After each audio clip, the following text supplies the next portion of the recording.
नहीं बोलोगे, आज अपनी संदीप जी बोलेंगे। हाँ, मैं वो आयोग में उठाया। ओम विश्वानि देव सवितर्दुरितानि परासव यद्भद्रं तन्नमामि। आज एक विषय कल ही मैंने पढ़ा था नामकरण संस्कार पे। 16 संस्कारों में यह भी एक संस्कार होता है, 5वां या 6वां नंबर का होता है। नामकरण संस्कार में सब लोगों को मालूम है क्या क्या विधि होती है, कैसे क्या नाम रखना रहता है, पुरोहित की आवश्यकता पड़ती है और जो साधन वगैरह हैं संस्कार के वो सबको पता है। लेकिन इसमें एक विशेषता है कि नामकरण संस्कार कराते समय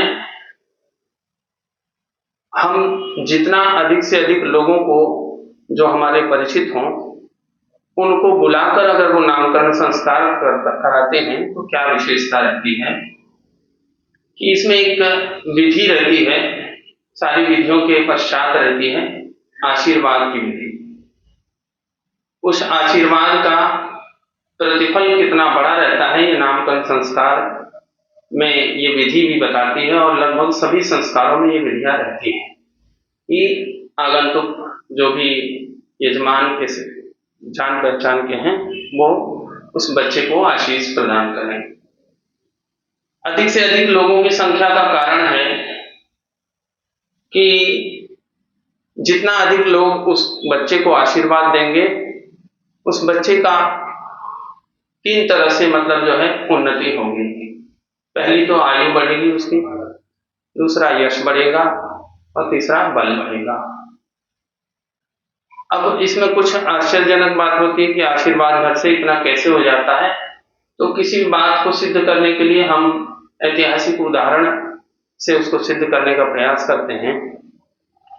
तो एक ऐतिहासिक प्रकरण है इसमें, सब लोगों ने उसको सुना भी होगा कि महाभारत युद्ध जब आरंभ हो रहा था तो दोनों सेनाएं जब आमने सामने थीं और सारे योद्धा लोग खड़े थे तो सबको पता है कि कौरवों की पक्ष जो है मजबूत था।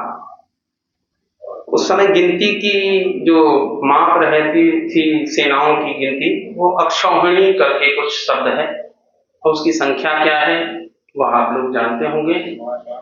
तो कौरवों की सेना थी 16 या 17 अक्षौहिणी लगभग और पांडवों की मात्रा 8 अक्षौहिणी थी। युधिष्ठिर महाराज सामने खड़े थे और उनके पक्ष भी उनके साथ था। वह ये विचार कर रहे थे कि भाई इतने जान पहचान वाले लोगों से जो हमारा युद्ध हो रहा है और हमारी सेना का पक्ष भी कमजोर है और जितने भी हमारे पूजनीय लोग हैं वह सामने खड़े हैं और युधिष्ठिर महाराज सब जानते हैं कि धर्मराज कहलाते थे।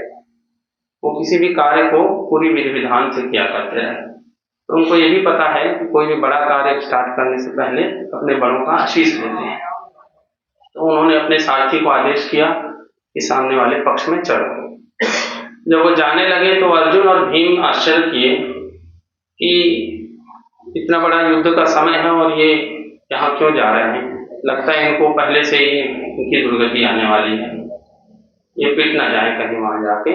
तो उन्होंने अपने अपने सारथियों को, कृष्ण जी को अर्जुन जी ने कहा और भीम ने भी अपने सारथी से कहा कि पीछे पीछे चलो तो सुरक्षा हो। वहां गए तो युधिष्ठिर महाराज सबसे पहले भीष्म पितामह के पास गए और उनसे जब आशीष मांगा तो भीष्म पितामह जी ने भी क्वेश्चन किया कि मैं तुमको मारने काटने के लिए तैयार बैठा हूं, प्रण किया हूं कि प्रतिदिन 10,000 लोगों को मारूंगा और तुम मुझसे आशीर्वाद मांगने आ रहे हो। तो बोला जो भी है पितामह, आप मेरे बड़े हैं, बचपन से मुझको पाला है और मैं एक बड़ा कार्य करने जा रहा हूं जो कि सत्य और धर्म की तरफ से पक्ष से मैं लड़ रहा हूं, मेरा पक्ष है, मुझे पता है कि मैं सही हूं, तो मुझे आशीष प्रदान कीजिए और आप ही मेरे बड़े हैं।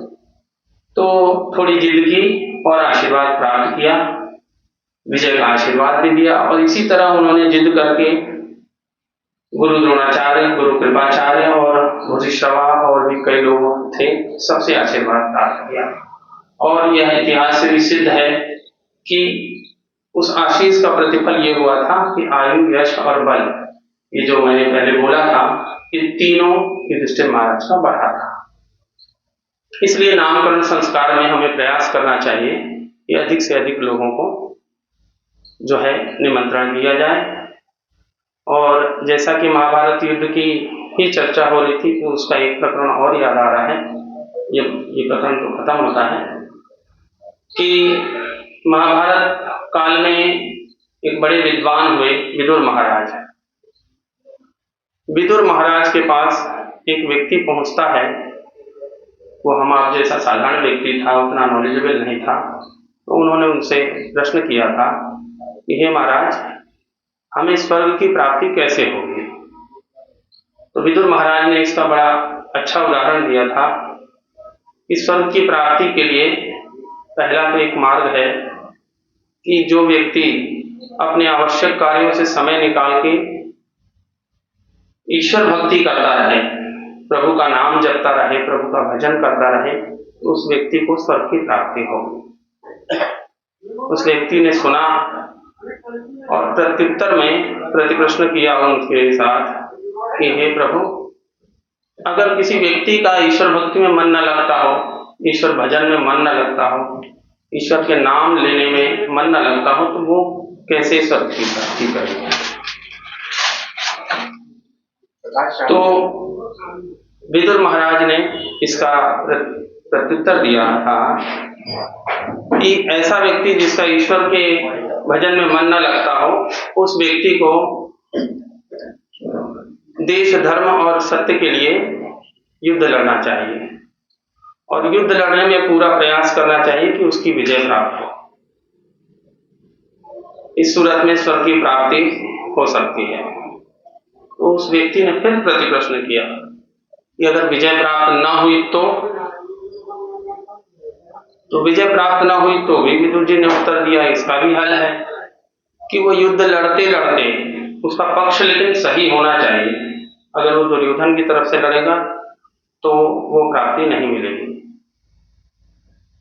युद्ध लड़ते लड़ते वो वीर गति को प्राप्त हो गया तो भी उसको स्वर्ग की प्राप्ति हो सकती है।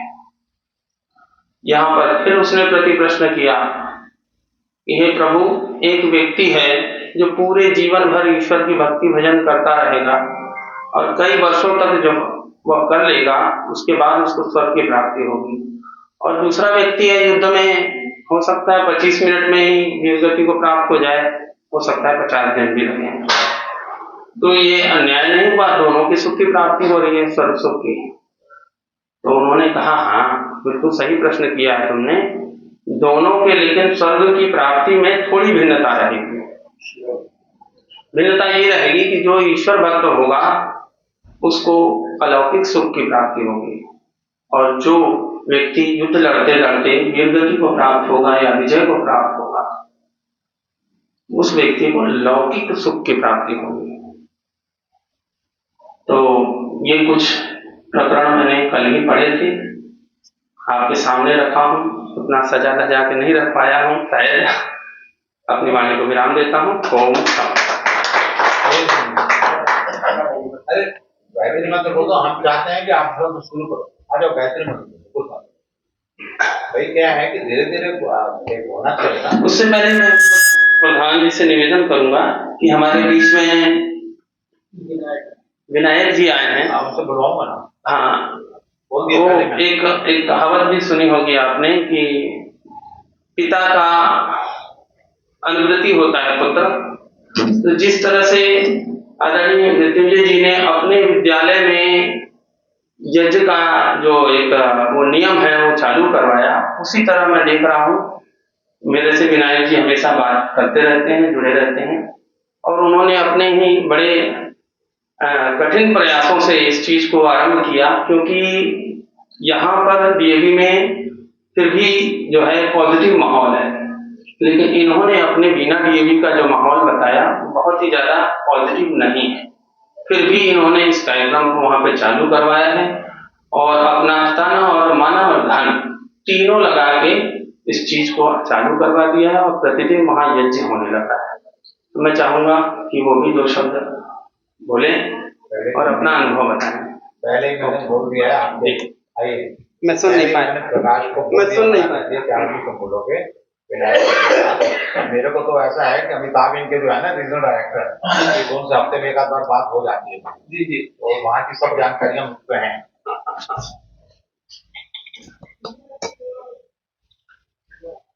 ओम माइक चालू करो, बंद कर दिया माइक,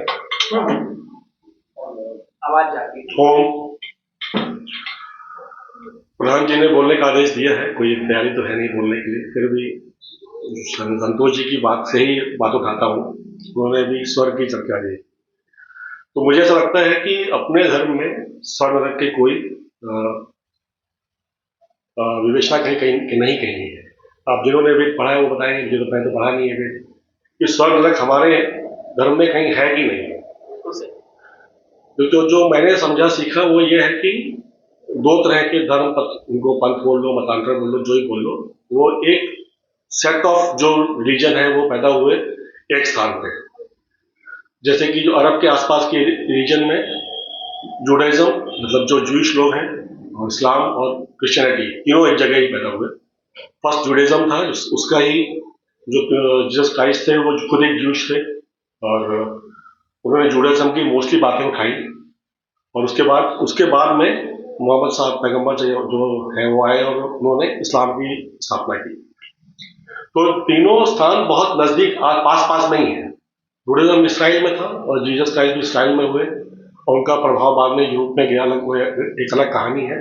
और उसके बहुत पास में मक्का मदीना में मोहम्मद साहब ने इस्लाम की परिकल्पना की। तो जो हमारा धर्म है और उनमें तीनों में तीनों एक सेट ऑफ रिलीजन, उनका एक ही मान्यता है। जैसे कि वो पुनर्जन्म को नहीं मानते, वो तीनों स्वर्ग नरक की परिभाषा में विश्वास रखते हैं। जैसे इस्लाम में शायद 4 बताए गए हैं जन्नत, और ये ईसाइयों में 7 बताए गए हैं। अपने यहाँ कोई ऐसा है नहीं, शायद मुझे ऐसा लगता है। अपने यहाँ सिर्फ जो हमारा बेस है, जो हमारा जो मूल है, वो है पुनर्जन्म का तरीका। पुनर्जन्म होगा, हम अपने जन्मों को भोगना पड़ेगा, और जब हमारा हिसाब किताब पूरा हो जाएगा तब मोक्ष की प्राप्ति होगी। तो यही मुझे कहना था, और कुछ नहीं। बहुत अच्छा बोला है, थोड़ा सा मैं बोलूंगा उसके व्याख्या भी करते हैं स्वर्ग का अर्थ क्या है। बहुत अच्छा है, हम चाहते हैं कि थोड़ा सा एक अभ्यास होता है ना धीरे धीरे। ओम विश्वानि देव सवितर दुरितानि परासु यद भद्रम तन्नयासु। मैं भाई साहब की बात को आगे ले जाता हूं। अगर आप क्रिश्चियनिटी के मत को बहुत ध्यान से देखें और रिसर्चर्स के रिसर्च पेपर को पढ़ें तो एक बात समझ में आएगी, रीबर्थ, पुनर्जन्म, रीइंकार्नेशन, वो स्वयं कैसे मानते हैं कि उनका मानना है कि जीसस मरे और पैदा हो गए। वहीं से ही शुरुआत करते हैं। आप मोहम्मद साहब को ले लेते हैं, पैगंबर मोहम्मद, ऐसा इस्लाम का मानना है कि घोड़े पे चढ़ के ऊपर गए जैसे बुर्राक कहा, और फिर नीचे भी आ गए। इतिहास और खंगालने का प्रयत्न करेंगे तो एक चीज और देखेंगे कि मक्का नाम की जगह ही एग्जिस्ट नहीं करती है।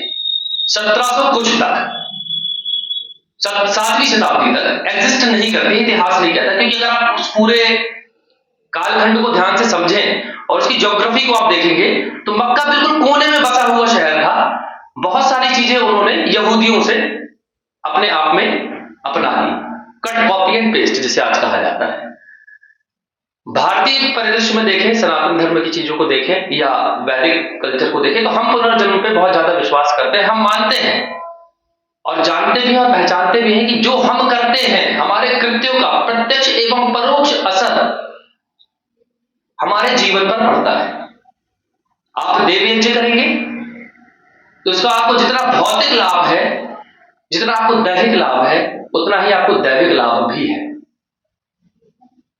ये सारी ही चीजें आपके दैहिक और दैविक जीवन को बहुत अंदर तक प्रभावित करती हैं। आप विभिन्न आचार्यों को पढ़िए, महर्षियों को पढ़िए, ऋषियों को पढ़िए, सभी ने एक बात पर अपना जोर दिया और बताने का प्रयत्न किया कि किस तरीके से देव कार्य में लगा हुआ मनुष्य, अब देव कार्यों की अपनी अपनी व्याख्याएं हो सकती हैं, समय के आधार पर, कालखंड के आधार पर, व्यक्ति के आधार पर देव कार्य की अपनी अपनी व्याख्याएं हो सकती है। मैं सिर्फ यहां पे एक शब्द लेके चल रहा हूं, देव कार्य। देव कार्य पर जो लगा हुआ होता है वह आज नहीं तो कल उन्नति के उस शिखर तक पहुंचने के लायक हो जाता है, काबिल हो जाता है, जो हम अपने मन में या अपने लिए या समाज के लिए सोच के रखते हैं। अब सबके लिए उन्नति के अपने अपने आयाम होते हैं कि कोई दैहिक उन्नति चाहता है, कोई दैविक उन्नति चाहता है, कोई आर्थिक उन्नति चाहता है।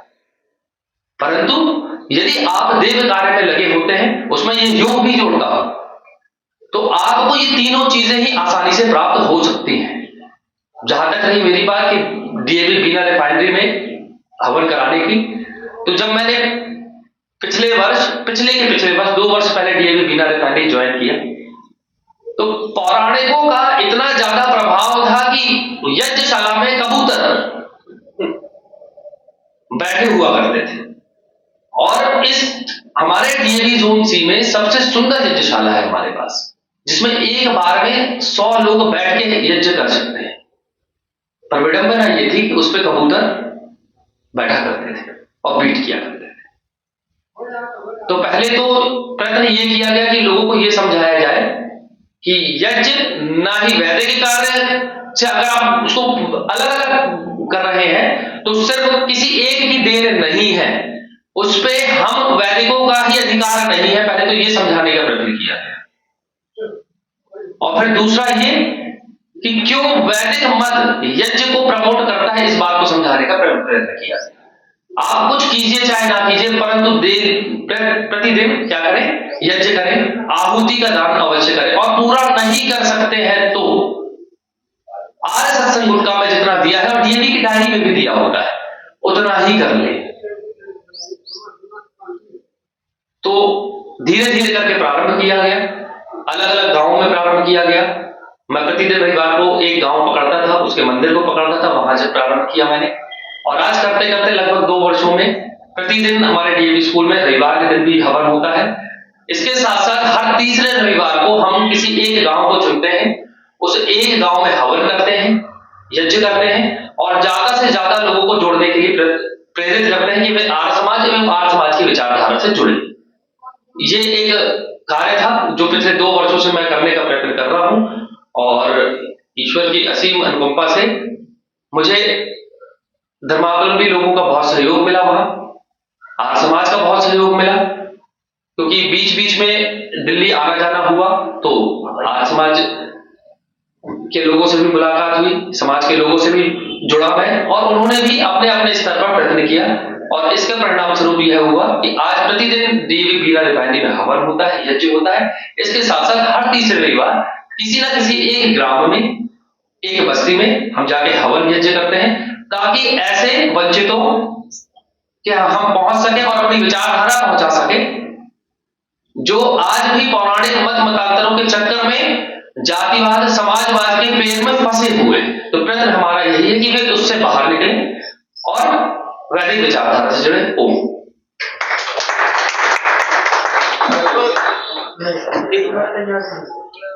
तैयारी क्या है? एक मिनट लगा नहीं लगा है।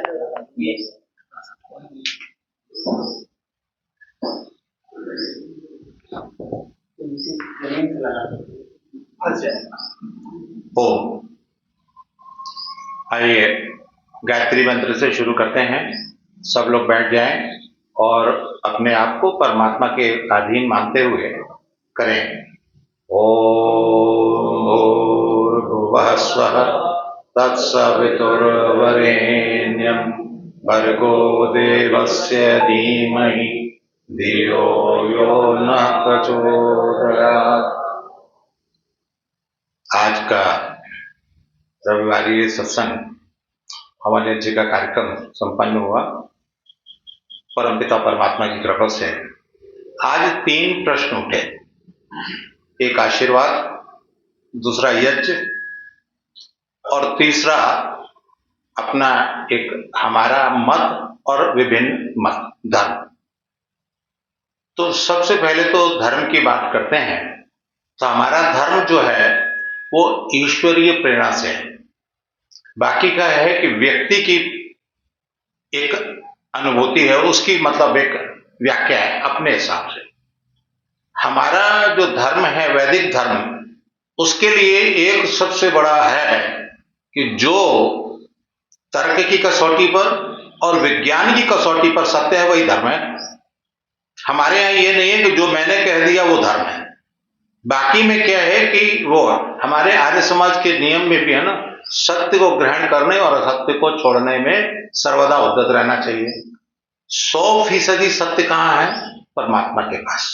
बाकी कोई भी ऐसा नहीं है कि जो 100% सत्य की बात करे। और हम लोग 3 मानते हैं, परमात्मा, आत्मा और प्रकृति। ये हमेशा से थी और हमेशा रहती है, वैसा करके नहीं। अब इनके यहाँ जैसे बोलते हैं पुनर्जन्म को, तो इनके यहाँ पुनर्जन्म कैसे मानते हैं? हमारे यहाँ क्या होता है कि 5 तत्वों से बना हुआ है। सृष्टि की हर चीज का निर्माण 5 तत्वों से हुआ है और 5 तत्वों में ही विलीन कर दिया जाता है। और बाकी मतों में क्या है कि कब्र में गाड़ दिया जाता है। और उसका उद्देश्य क्या होता है कि एक समय ऐसा आएगा सब जिंदा हो जाएंगे, खड़े हो जाएंगे।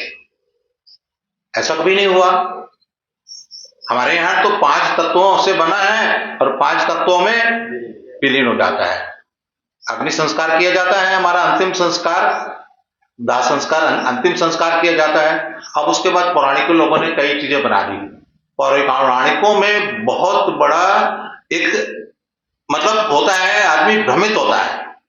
हमारे में क्या बोलते हैं ना कि सत्य को ग्रहण करने और सत्य को छोड़ने में सर्वदा उद्यत रहना चाहिए। और हमारे यहाँ पुनर्जन्म क्या है, ये उसके तो प्रमाण मिल चुके हैं। अब हमारे यहाँ ये संजय पाठक, सत्येंद्र पाठक, इनके एक रिश्तेदार सतना के, इनके यहाँ कोई परिवार में एक बच्ची शायद हुई थी, योगेश स्वर्णलता, जिसको अपने पूर्व जन्म का मालूम था और उसने की थी पिछले जन्म में। और ऐसे बहुत से मतलब हजारों की संख्या में प्रमाण मिल चुके हैं कि उन्होंने पहचान लिया और बोला कि इसने हमारी हत्या की थी। अब मैं उसका विस्तार में नहीं जाऊंगा समय सीमा को देखते हुए। तो हमारे यहाँ तो पुनर्जन्म है। और पुनर्जन्म क्या है? कर्मों के अनुसार। तो कर्मों के अनुसार क्या होता है कि वाचा कर्मणा, जो उसका अपन लोग बोलते हैं ना कि एक हमारी मानसिक वृत्ति अगर दुष्कर्म करने के लिए या गलत होती है ना, तो उसका भी होता है, उसका भी दुष्परिणाम। देखो सबसे बड़ा दुष्परिणाम तो क्या होता है कि हमारे यहाँ बोलते हैं ना कि भय, शंका और लज्जा के माध्यम से ईश्वर हमको सचेत करता है। और अब कहीं अगर कोई अच्छा कार्य होता है, अच्छी कोई बात होती है, तो अंदर से आनंद की अनुभूति होती है। जो चोरी करता है ना, तो वो भी देखता है कि कहीं इधर उधर कोई देख तो नहीं रहा। कोई झूठ बोलता है तो अंदर से उसको ग्लानि सी होती है, एक बार लगता है, वैसा करके नहीं है। और बाकी में हमारे यहाँ तो देखिए एक सबके लिए 5 महायज्ञ किए जाते हैं ना, आप देखते होंगे, चींटियों को भी देते हैं और पक्षियों को भी दाना डालते हैं सब, और ये उनको अपना भोजन बना लेते हैं। हमने अभी बीच में डाला था कि हमारे मंदिर में कोई अगर पक्षी आता है ना, तो उसको मानता है कि दाना मिल जाएगा, और अगर कहीं दूसरे जगह जाता है तो वो उनका भोजन बन जाता है। तो हमारे यहाँ तो किसी को नष्ट करने के लिए नहीं है। एक तो बात ये हुई धर्म की, हमारा वैदिक धर्म मतलब सत्य सनातन वैदिक धर्म। एक तो सत्य है, दूसरा सनातन मतलब जो हमेशा से सत्य था और हमेशा सत्य रहेगा, कभी भी उसमें कोई बदलाव नहीं होता। और इनके में अब हमारा सत्यार्थ प्रकाश हमारे महर्षि दयानंद सरस्वती ने लिखा, उसके ऊपर कितनी बार केस हुए?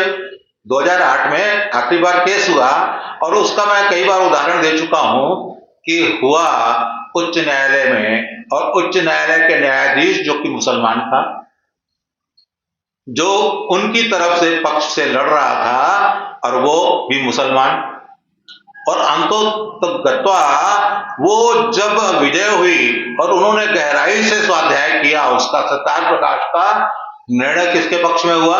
सत्यार्थ प्रकाश के पक्ष में। और वो दोनों भी मतलब हिंदू बोलेंगे आर्य हो गए, आर्य समाजी हो गए, क्योंकि सत्य। अब आप देखिए सत्यार्थ प्रकाश कब लिखा महर्षि दयानंद सरस्वती ने? 1875 में। और वो कालखंड कैसा था? अंग्रेजों की गुलामी का था। और ईसाइयत के ऊपर भी लिखा, ईसाइयत के ऊपर भी लिखा। गुलामी में थे, उन्होंने कानून बनाए हुए थे और उनके पास सब कुछ था, परंतु वो उसको गलत साबित नहीं कर पाए।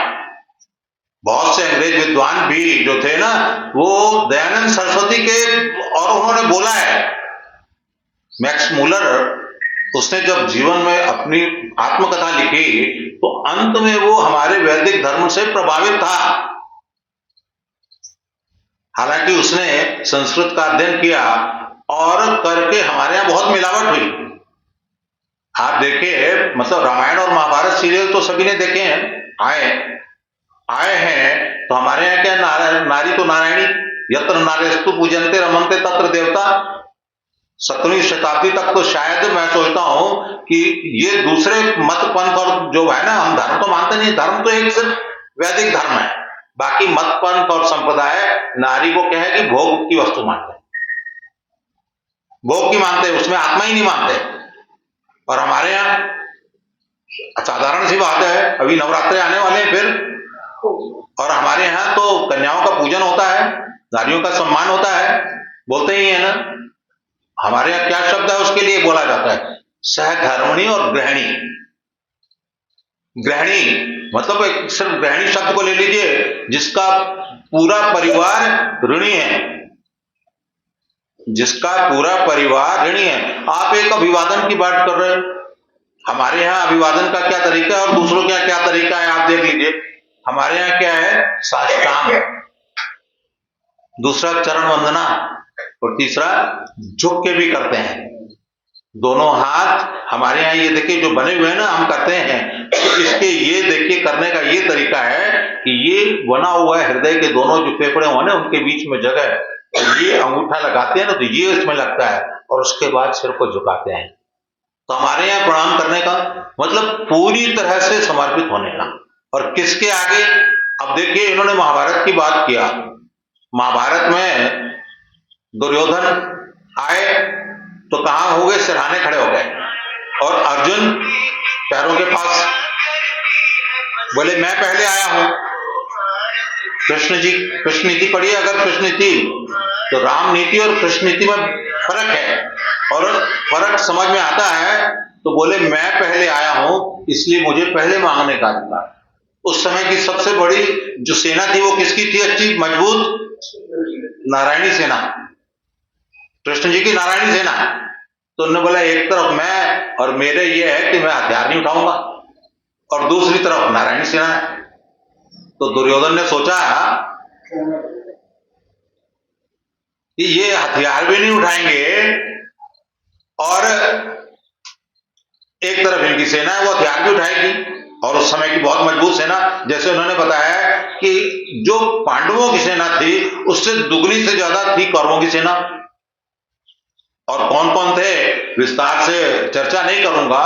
तो कृष्ण जी ने बोला मैं नहीं उठाऊंगा, और एक तरफ मेरी सेना। तो दुर्योधन कैसा भ्रमित हुआ, उसने नारायणी सेना ली और उन्होंने कृष्ण जी को लिया। आप देखें तो उसमें बड़ा अच्छा था, धर्म की विजय होती है ना, कहीं भी अधर्म की विजय नहीं होती है। कुछ समय के लिए जो है धर्म परेशान हो सकता है, परंतु नहीं हो सकता। आशीर्वाद की भी मैंने बताया, हमारे यहाँ आशीर्वाद कैसे लेते हैं? आप अपने से बड़ों से मिलते हैं तो कैसे करते हैं? उनके चरण स्पर्श करते हैं। और बाकी दूसरे मत पंथ और संप्रदाय का अलग अलग देख लीजिए, कर लीजिए। एक अंग्रेजों की प्रथा की मैं बता दूं, वो क्या करते हैं? चुम्बन लेते हैं। अब हमारी संस्कृति में अगर किसी परिवार के दूसरे परिवार की बच्ची या महिला के पास जाए और चुम्बन ले ले तो कैसा लगेगा? कैसा लगेगा। और हमारे यहाँ क्या है, अब हमारे संदीप जी हैं, इनकी बेटी मिलेगी तो मैं उसके पैर छू लूंगा, क्योंकि हम लोग नारी मतलब जो बच्चियों को देवी का रूप मानते हैं। हमारी पोती है तो, बल्कि वो हमारे पोते हैं छोटे हैं, तो पोती जब मिलती है तो मैं उसकी चरण स्पर्श करता हूँ तो बोलते हैं दादाजी आप तो बड़े हो। तो हम बोलते हैं नहीं नहीं, उम्र में मैं बड़ा हूं, परंतु सम्मान इसका। और हमारे यहाँ इन्हीं के सम्मान के लिए युद्ध हुए ना बहुत से। ये तो ऐसा है कि जैसे जैसे पश्चिमी संस्कृति का प्रभाव और ये मुसलमान आक्रांता आए, इन लोगों ने क्या किया। अभी कश्मीर का ये हालत देख लीजिए, अभी ये बंगाल में चल रहा कर रहा है, किस तरीके से चल रहा कर रहा है, बहुत गलत परिस्थितियां बनेगी। तो क्या होता है कि अगर गहराई से देखें, सबसे बड़ी बात, आप जीवन में सफल तभी हो सकते हैं जब आप में जिज्ञासा हो। भाई मैं असफल क्यों हुआ, मैं सफल क्यों नहीं हो पा रहा हूं। हमारे बीच में संदीप जी बैठे हुए हैं, योगेश जी, सब लोग बैठे हुए हैं। तो संदीप जी की तो सामने क्या मैं पीछे प्रशंसा करता हूं। आए तो माता पिता की सेवा कैसे की जाती है, मैं योगेश को भी देखता हूं। बाकी जितना मैं जुड़ा हुआ हूं, क्योंकि इनसे मैं ज्यादा जुड़ा हुआ हूं, तो मैंने देखा है, तो वास्तव में मुझे इनके ऊपर गर्व होता है। और इनके लिए लगता है कि नहीं, ईश्वर की बहुत कृपा है कि इनमें इतने सद्गुण हैं। हम लोगों को तो पूर्व जन्मों के कर्मों का फल मिलता है, कुछ कर्मों का फल अभी मिल जाता है। अब देखिए जैसे क्या होता है, कुछ वनस्पतियां हैं जो बहुत जल्दी फल दे देती हैं और कुछ वनस्पतियां बहुत समय के बाद देती हैं। तो हमारे कर्मों का भी फल मिलता है, कुछ पूर्व जन्मों का भी मिलता है। बोले पूर्व जन्मों का सबसे बड़ा कर्मों का फल तो यह मिलता है कि आपको किस परिवार में मिला। बोलते हैं ना हम लोगों में, कर्म करने में स्वतंत्र और फल भोगने में,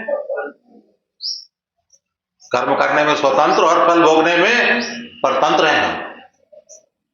तो कर्म करने में स्वतंत्र हैं तो इसका मतलब ये नहीं है कि हम कुछ भी करें। क्या कहते हैं, धर्मानुसार आचरण करना, धर्म के अनुसार, मतलब जिस काम को करने में आपकी आत्मना आनंदित होती हो, प्रफुल्लित होती हो, और आपको मतलब बोलते हैं कि जब अंदर से आनंद भी हो और आंखों से आंसू भी निकले हैं और रोए रोए भी खड़े हो जाए, तो वो आपका काम क्या होगा, धर्मयुक्त होगा। वो काम धर्मयुक्त होगा। और जिस काम को करने में आपको भय, शंका और लज्जा हो, वो क्या होगा, गलत काम होगा, पाप कर्म होगा, और उसका आपको फल भोगना पड़ेगा। सबसे बड़ा फल तो तुरंत ही मिलता है हमको, कि हमको अगर देने के लिए ईश्वर ने हमको दिया और हम देते हैं तो उसमें कैसा लगता है।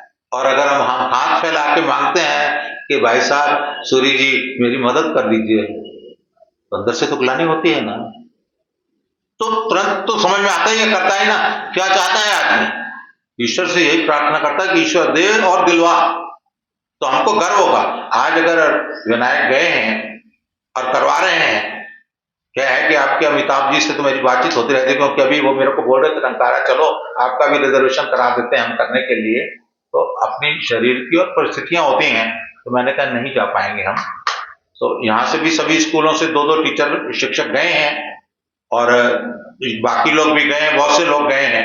उन्होंने, क्योंकि डीएवी किससे याद है, संदीप जी 250 करोड़ रुपए डीएवी ने टंकारा में लगाने के लिए बोला है, महर्षि दयानंद सरस्वती क्यों, क्योंकि इनके दादाजी पूनम सूरी के दादाजी जो था ना, क्या नाम, आत्मा क्या है, महात्मा आनंद स्वामी। महात्मा आनंद स्वामी दयानंद सरस्वती से बहुत प्रभावित थे, उन्होंने बहुत लिखा भी है और जीवन लगा दिया। तो ऐसे ही है, महर्षि दयानंद सरस्वती से प्रभावित जो थे ना, तो कितने थे। सबसे बड़ा आता है उनका वो क्या, जो जिन्होंने करके बोले अगर पूरा संपत्ति बेच के भी हमको सत्याग्रह प्रकाश खरीदना पड़े, उनका वो क्या विद्यार्थी क्या नाम था योगेश जी, है जी, गुरुदत्त विद्यार्थी। नास्तिक था, नास्तिक था। जब अंतिम समय उसने देखा महर्षि दयानंद, एक होता है मृत्यु का आना और एक होता है शरीर छोड़ना। जैन लोगों में वो करते हैं, उनको शरीर को बड़ा कष्ट देते हैं। और हमारे अगर महर्षि दयानंद सरस्वती का अंतिम समय का अगर दृश्य का आप एक अवलोकन करें, अनुभूति करें या समझें, तो उन्होंने शरीर छोड़ा, एक गहरी सांस लिया, ईश्वर तूने अच्छी लीला की, तेरी इच्छा पूर्ण हो, ओम का किया और गहरी सांस लिया, छोड़ी, और उसके बाद सांस नहीं, शरीर धरा का धरा पर रह गया। तो ये हमारी आत्मबल है। अब हमारे यहाँ दिखता है भीष्म पितामह प्रतिज्ञाबद्ध थे, कितने दिन वो शैयों की बाणों के ऊपर पड़े रहे और कब शरीर छोड़ा। ये दृश्य देखने के लिए मिलते हैं, बहुत से प्रसंग हैं हमारे यहाँ, हमारे यहाँ बहुत से प्रसंग हैं। और क्या होता है कि जितना स्वाध्याय करेंगे ना, जितना खोजेंगे उतना ही पाएंगे। तो मैंने बताया ना कि धर्म क्या है, और ये मत, पंथ और संप्रदाय, इन शब्दों के अगर अर्थ और गहराई में चले जाएंगे तो आपको पता चलेगा कि धर्म क्या है और ईश्वर से क्या प्रार्थना करते हैं। हमेशा ईश्वर से क्या प्रार्थना करते हैं? हमारे यहाँ कभी ये नहीं बोलते हैं। हमारे यहाँ जो हम लोग बोलते हैं, संसार के सभी के लिए आनंद की और सुख की कामना करते हैं। हम कभी ये नहीं बोलते कि सिर्फ हमारे आर्य, या हम आर्य शब्द की अर्थ की परिभाषा कर ले, गुण कर्म और स्वभाव से श्रेष्ठ मतलब वो आर्य, गुण कर्म और स्वभाव से श्रेष्ठ है वो आर्य है। हम ये नहीं बोलते कि हिंदू शब्द, तो अगर गहराई में जाएंगे तो हिंदू शब्द तो गाली के रूप में मिला हुआ है हमको। जैसे किसी का नाम हमने बुद्धू रख दिया तो गर्व से कहो मैं बुद्धू हूं। अब वो क्योंकि चला आ रहा है उसके लिए नहीं कह सकते हम तो आर्य हैं या भारतीय हैं। भारत, वो आज भी बोलते हैं ना, ये संकल्प पाठ कराते हैं तो बोलते हैं ना कि आप लोग नहीं क्या बोलते, करते कराते हैं नहीं मतलब क्या है, भरत खंडे, वो आर्यावर्ते, भरत खंडे मतलब बोलते हैं ना। तो हमारा भारत कितना था, गांधारी मतलब आप महिलाओं के नाम देखिए, राजा के नाम थे, द्रौपदी नरेश की बेटी, गांधारी गांधार की, मतलब इस तरीके से देखिए ना, कौशल देश की कौशल्या, तो उनके नाम से थे। तो नारी का कितना सम्मान था। बाकी में अभी इन्होंने आसाम में किया है, हमारे यहाँ तो एक उदाहरण मिलते हैं बहुत, शिवाजी का भी मिलता है उदाहरण, और ऐसे कई उदाहरण मिलते हैं। औरंगजेब की पोती पड़ गई थी चक्कर में, और औरंगजेब को लगा कि इसके साथ गलत होगा, तो हमारी संस्कृति तो नारी का पूरा सम्मान करती है और सम्मान उसको लौटाया गया। तो हमारे यहाँ ऐसा नहीं होता करता। तो अब पश्चिमी संस्कृति का प्रभाव होने के कारण, और हम वास्तव में क्या है कि एक गहराई में चिंतन नहीं करते, हम तो सिर्फ हवन यज्ञ ही करते हैं। तो हवन यज्ञ करने के साथ साथ हम ये देखते हैं कि हमारी वास्तव में प्रक्रिया क्या है। हमारे यहाँ तो बोलते हैं कि अगर ईश्वर के आराधना में बैठे हुए हैं तो कोई भी आ जाए, आपको उसको छोड़ के नहीं जाना चाहिए और न ही उसमें व्यवधान आने देना चाहिए। क्योंकि अगर आप, साधारण सी बात है, आप पढ़ाते हो, जो बच्चा आकर कहेगा कि मैं मोबाइल भी देख रहा हूं और पढ़ भी रहा हूं, तो क्या वो पढ़ सकता है क्या? आप अगर ईश्वर के ध्यान में बैठे हैं, आराधना में बैठे हैं, हमारे अंदर ध्यान बोलते हैं ना, तो जब तक आप पूरी तरह से उसमें जुड़ेंगे नहीं तो वो आनंद की प्राप्ति नहीं होगी। हमें पूरी तरह से एक समर्पित होना है, करना है। और क्या होता है, जीवन का उद्देश्य क्या है? हमारा तो दिन भर करके हर समय का कार्यक्रम रहता है, निश्चित रहता है। हमारे यहाँ बोलते हैं कि हमको मनुष्य का चोला क्यों मिला, उद्देश्य है ना, उद्देश्य मोक्ष की प्राप्ति। अलग अलग बोलते हैं ना, जैसे बोला 7वें आसमान में, 4थे आसमान में। हमारे यहां तो बोलते हैं जन्म मरण के बंधन से मुक्त होना, मोक्ष की प्राप्ति के लिए। और हमारे यहां भौतिक सुखों को एक सीमा और मर्यादा तक, हमारे यहां तो जो बोलते हैं वो अलग अलग है। हमारा ये एक गहराई से समझने के लिए है। हमारे धर्म से विमुख होकर दूसरे जगह चले गए, उनकी बुद्धि वास्तव में क्या है कि भ्रमित थी या कमजोर थी, इसलिए चले गए। और बहुत से आ गए। हम तो बोलते हैं कि हमारी राजनीतिक व्यवस्था, हमारे यहाँ महर्षि दयानंद सरस्वती ने घर वापसी और उसको सबसे आगे बढ़ाया। फिर बाद में महात्मा श्रद्धानंद ने, स्वामी श्रद्धानंद ने एक बार में 23,000 को किया था। अगर कहीं ये व्यवस्था हमारी शासन भी उसको सहयोग करता, क्योंकि शासन तो अंग्रेज जरूर चले गए, परंतु अपने प्रतिनिधियों को सत्ता सौंप के गए, अपने प्रतिनिधियों को सौंप के चले गए, इसलिए उसके दुष्परिणाम भुगतने के लिए पड़े हमको। अगर कहीं सत्ता, आपको बताऊं अभी 200वीं हुआ जयंती का टंकारा में कार्यक्रम, 100वां जो कार्यक्रम हुआ था वो मथुरा में हुआ था। और उस समय जो 100वें कार्यक्रम में लगभग 1.5 से 2 लाख लोग आए थे मथुरा में। मतलब कब हुआ वो? 1923-24 में, जब देश गुलाम था। आपको बताऊं तो कितने प्रभावित थे। अब क्या होता है कि वैसे ही है, जिस तरफ सत्ता रहेगी, मतलब जिस तरफ पद रहेगा, पैसा रहेगा, तो उसकी प्रतिष्ठा भी होगी। और आज की व्यवस्था तो उसके बाद भी अब टंकारा गए, अगर आप लोगों ने देखा तो वास्तव में देखिए कि क्या है हमारी संस्कृति में। तो कहीं पर भी किसी का अपमान नहीं है। वरिष्ठ नागरिकों के लिए तो आज सरकार ये कर रही है। अब वो सरकार आज जो है वो कर रही है क्योंकि हम प्रभावित हो गए दूसरों से, इसलिए। नहीं तो हमारे यहाँ तो हर किसी का, बड़े का, बुजुर्ग का सम्मान होता ही था, कोई पूछने बताने की जरूरत नहीं है। हमारे यहाँ पुराने अगर देखिए तो क्या होता है कि हमारे यहाँ तो मठा, मतलब लस्सी, पानी, आजकल तो उसका रूप ले लिया चाय ने, तो नहीं तो सबका सम्मान करना कराना तो हमारी संस्कृति में ही है। आप देखिए उनमें सिर्फ एक यू है और हमारे में क्या, तू, तुम और आप। तो हमारे यहाँ तो जहां ज्यादा घनिष्ठता है, बराबरी के हैं, तो किन शब्दों का प्रयोग करते हैं, और हमारा का कोई दूसरा है तो उसका हम आप करके प्रयोग करते हैं। हमारे यहाँ तो एक मर्यादा में हमारा आचरण जो है वो मर्यादित है, मतलब धर्मानुसार है, वैसा नहीं है। और क्या होता है कि हम बोलते हैं कि हमारी आत्मा आनंदित हो और हमें अपने किए हुए कार्यों पर गर्व की अनुभूति हो, आत्मग्लानि ना हो कि हमने कुछ गलत किया।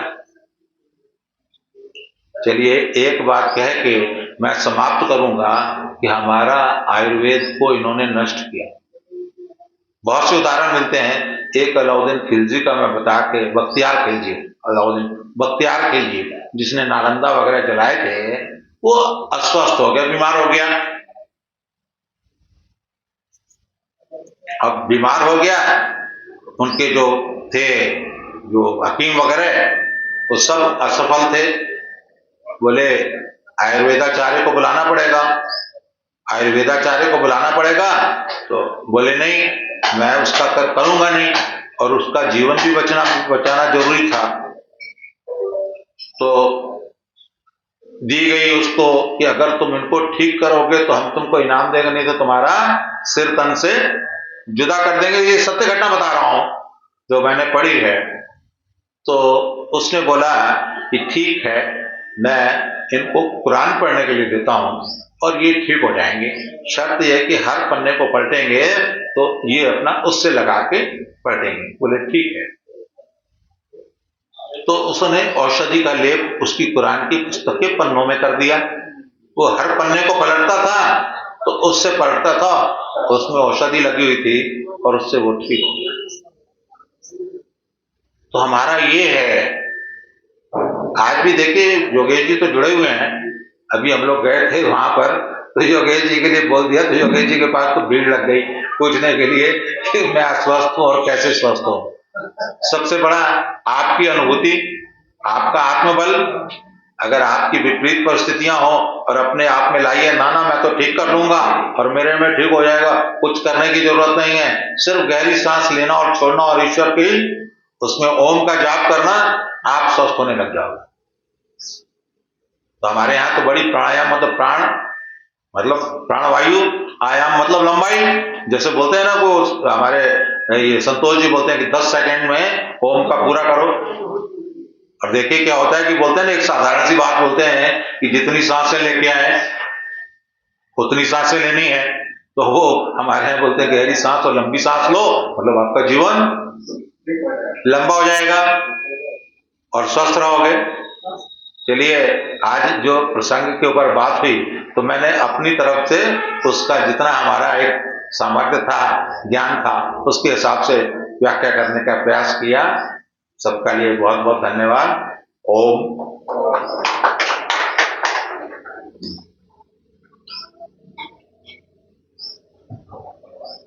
शरण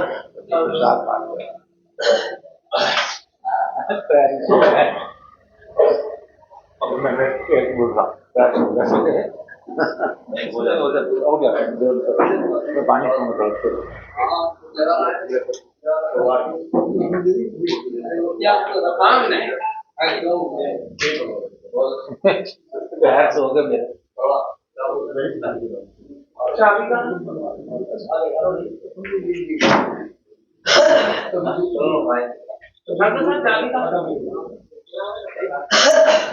बंद कर दो इसको संतोष जी।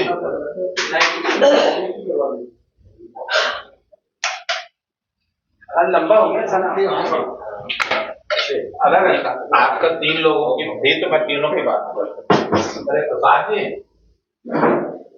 ये निकाल लीजिए राजकुमार जी। अरे शरद जी, थोड़ा कम दे दो तो दाग भी बांट दो, आधा तो दे दो, थोड़ा मेरे को तो 1/4 दे दो, सबको बांट दो ना, बांट दो। ये आपको लगेगा